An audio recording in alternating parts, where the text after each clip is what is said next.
What if I told you that your morning coffee, the very thing you rely on to wake up, is actually the reason you're exhausted by 2 p.m.? You're not crashing because the caffeine is wearing off.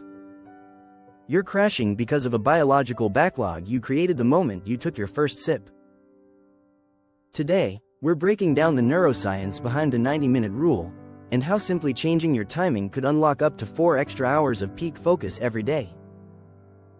To understand why your morning ritual may be working against you, we need to talk about a molecule called adenosine.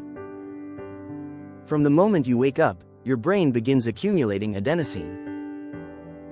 Think of it as biological sleep pressure.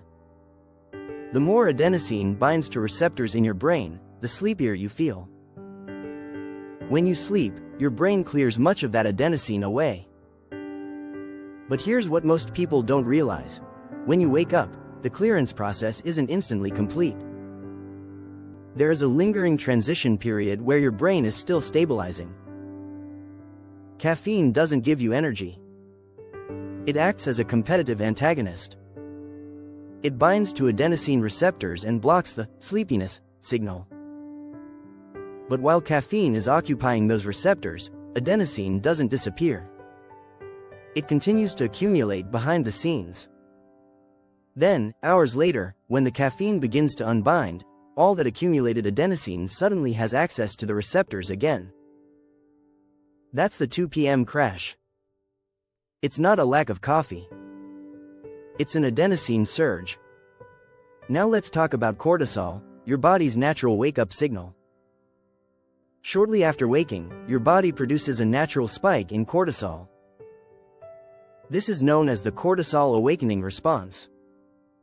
Cortisol helps increase alertness, mobilize blood sugar, and reduce morning grogginess. It is your internal alarm clock. When you consume caffeine immediately after waking, you are layering it on top of this natural cortisol peak. Over time, early caffeine intake may contribute to faster tolerance and can interfere with the natural rhythm of your morning alertness cycle. Instead of allowing your body's internal systems to do the work, you override them with stimulation. And when stimulation becomes the primary driver of wakefulness, dependency increases. So what's the alternative? Delay your caffeine intake by 90 minutes.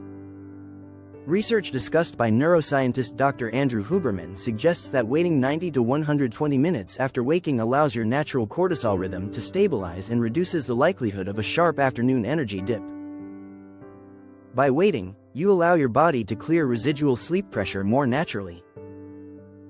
Then, when you introduce caffeine later, you're blocking newly accumulating adenosine rather than masking leftover buildup from the night before. Many people who experiment with delayed caffeine report fewer afternoon crashes and better sleep at night. Why? Because without the 2 p.m. crash, there's no need for a 4 p.m. rescue cup. And that makes a massive difference. Caffeine has a half-life of approximately 5 to 6 hours in most adults. That means if you consume caffeine late in the afternoon, a significant portion is still active in your system well into the night. You might fall asleep. But deep sleep, the restorative stages responsible for memory consolidation, hormone regulation, and recovery, can be reduced when caffeine remains active in the bloodstream.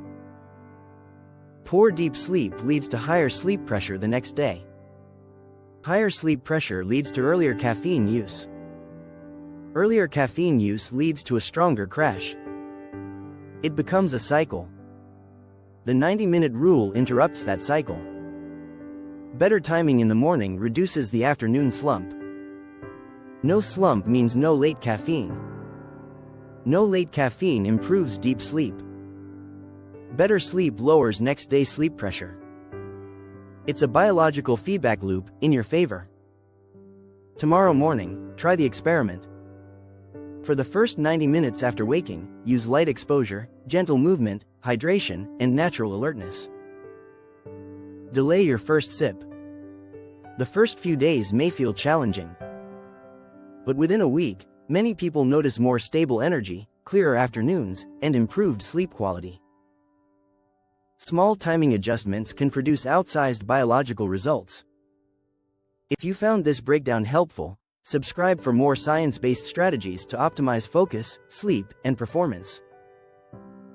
Don't let your morning routine steal your afternoon. I'll see you in 90 minutes.